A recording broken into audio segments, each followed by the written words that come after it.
धन्यवाद सर, आपने मुझे मौका दिया। सबसे पहले मैं इन ढोल वालों से अनुरोध करूँ, प्लीज ढोल बंद कर दें। ढोल वालों का मैं अनुरोध, जो साथी खड़े मांगूदा लड़िया, ढोल वाले बंद करवा, पहले ढोल बंद करवा इनको। नाचते नाचते पीढ़ियां गुजर गई, कुछ नहीं कर पाए, मत नाचो, हो गया, बाद में नाच लेंगे। सुनो पहले, यहाँ जो लोग सिखाने आए पहला सुनो तो सही। मैं शुरुआत करने से पहले मेरे पूर्वजों को नमन करता हूँ, जिन्होंने बहुत संघर्ष किया, हमें आजादी दिलाई। आज हम यहाँ खड़े हैं, ये इनकी बदौलत है, पर हमारे लोग नहीं जानते कौन है बिरसा मुंडा, कौन है टंटिया मामा। अभी लोगों ने जानना चालू करा साथियों, तो मैं आप सभी के साथ में इनको नमन करते हुए कार्यक्रम चालू करूंगा। अभी हमारे प्रोफेसर साहब ने बताया था शिक्षा पे जोर देने वाली बात। शिक्षा की बात करते हैं, हमारे युवा पीढ़ियों के लिए मैं कहना चाहता हूँ, बाजारों में हाट में घूम रहे हैं ग्रुप बना के, कुछ नहीं होने वाला है। तगारी तोड़ना पड़ेगी अगर नहीं पढ़ाई करी तो। इसी अगर अंदाज में रहे तुम लोग, घूमते रहे बाजारों में और सुनने को तैयार नहीं है, वो दिन दूर नहीं है। चांदनी 4 दिन की, अंधेरा बहुत है साथियों।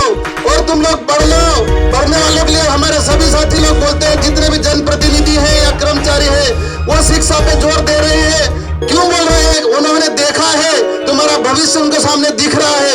यहाँ मैं कोई नेतागिरी करने नहीं आया, मुझे कोई भाषण देने नहीं आता है। मैं एक शिक्षक होने के नाते मुझे दर्द होता है मेरे समाज के लिए। मेरे भाई बहन छोटे वाले जो अभी पीढ़ी है वो घूम रहे हैं और फिर तगारी तोड़ने जाते हैं काम करने, और आधी उम्र मर जाते हैं, विमल खा के दारू पी के मर जा रहे हैं, 20-30 साल में मर रहे हैं। एक्सीडेंट हो रहा है, कई हजारों लोग मर गए, आंकड़े निकाल के देख लेना। सबसे ज्यादा हमारे समाज के लोग मरते हैं साथियों। आप लोग बिल्कुल ध्यान नहीं दे रहे हैं, किसी की बात सुनने को तैयार नहीं है, माँ बाप की बात सुनने को तैयार नहीं है, भाई की बात सुनने को तैयार नहीं है। तो क्या होगा? तुम कल्पना करो, अगर तुम नहीं पढ़ोगे तो क्या होगा। आज ये कितने सारे लोग पढ़ लिख के बोल रहे हैं, हमारे पटवारी बने, हमारे मास्टर बने, हमारे डॉक्टर बने, इंजीनियर बने, वो पढ़ लिख के बने हैं, ऐसे घूम फिर के नहीं बने हैं, ये डीजे पे नाच के नहीं बने हैं। मेहनत करना पड़ती साथियों, आपको आगे आना पड़ेगा। प्रोफेसर साहब ने बताया था अभी, आप आगे आओ, पढ़ो, क्योंकि आप अगर नहीं पढ़ोगे तो आपकी पीढ़ियां बर्बाद हो जाएगी। क्योंकि हम देख रहे हैं, मेरा भाई अनपढ़ है, उसकी हालत बहुत खराब है साथियों। उनका दिमाग शिक्षित नहीं होने कारण वो इतना डेवलप नहीं हो पाया। शिक्षा वो शेरनी का दूध है, जो पिएगा वो दहाड़ेगा। आप नहीं पियोगे तो कैसे दहाड़ोगे? क्या बोलोगे? कहीं ऑफिस में जाओगे, आपको लोग दिखा के भगा देंगे, आप बोल नहीं पाओगे, आपको अधिकार पता नहीं है, क्या करोगे? इसके लिए आपको पढ़ना पड़ेगा। और मैं बार निवेदन कर रहा हूँ सभी युवाओं से, हमारे युवा किसी की बात सुनने को तैयार नहीं, छोटे गैंग बना के छोटे बच्चे चाकू लेके घूम रहे हैं बाजारों में। शर्म आती है, बाजार में हार घूमते लोग एक दूसरे पर मार करते हैं, छोरियों को छेड़ते हैं और छोरियों को मतलब परेशान करते हैं। साथियों शर्म आती है, दूसरा समाज देखता है, वो बोलता है कि तुम्हारे लोग क्या कर रहे हैं। हमें शर्म आती है, हम लोग कर्मचारी संगठन में काम करते हैं तो हमारे सारे दूसरे समाज के लोग बोलते हैं कि आप लोग इनको संभालो, इनको सुधारो, पर हमारे भाई सुनने को तैयार नहीं है। पढ़ोगे तो आगे बढ़ोगे, वरना कुछ नहीं होने वाला।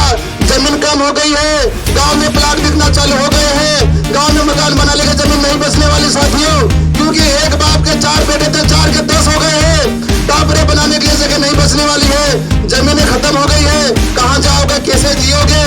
ये बहुत दुख होता है। हमें दिख रहा है तुम्हारा भविष्य, इसलिए बोलना पड़ता है। तुम हमारे को दुश्मन नहीं हो, हम तुम्हारा भला नहीं मतलब बुरा नहीं चाहते हैं, भला ही चाहते हैं। हर माँ बाप या हर बड़ा व्यक्ति अपने परिवार का, छोटे बच्चों का, छोटे भाइयों का भला ही चाहता है। वो कहता है कि तुम पढ़ो, हम तुम्हें सपोर्ट करेंगे, वो कहते हैं तुम आगे बढ़ो, हम तुम्हारे साथ हैं। पर हमारे युवा पीढ़ी सुनने को तैयार नहीं है। बस वो सिर्फ नाचना, कूदना और घूमना, टाइम बर्बाद कर रहे हैं। ये समय वापस नहीं आने वाला है। आज 9 अगस्त 2025, ये किसी का भी वापस नहीं आने वाला है। धीरे धीरे उम्र जा रही है और समय आएगा, शादियां होगी, बच्चे हो जाएंगे, आधी उम्र मर जाओगे। तो मैं सबसे अनुरोध करता हूँ साथियों, आप पहले फोकस करो शिक्षा पर, पढ़ाई करो, अच्छे आगे बढ़ो। और मैं समाज के लिए गीत गाना चाहता हूँ, मेरे समाज के लिए। मेरा समाज बहुत पीछे है अभी, उसको आगे बढ़ाने के लिए मैं एक गीत है अपने आदिवासी भील पर, तो मैं गाना चाहता हूँ। पढ़ा पाया वही माहे पायो, पढ़े समाज में आगे बढ़ो, पढ़ो समाज वही माहे पायो, पढ़े समाज में आगे बढ़ो, पढ़िया लिखिया मेरा मारे जो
है समाज को जागरूक करने का, क्योंकि हमारा समाज शिक्षा में बहुत पीछे है।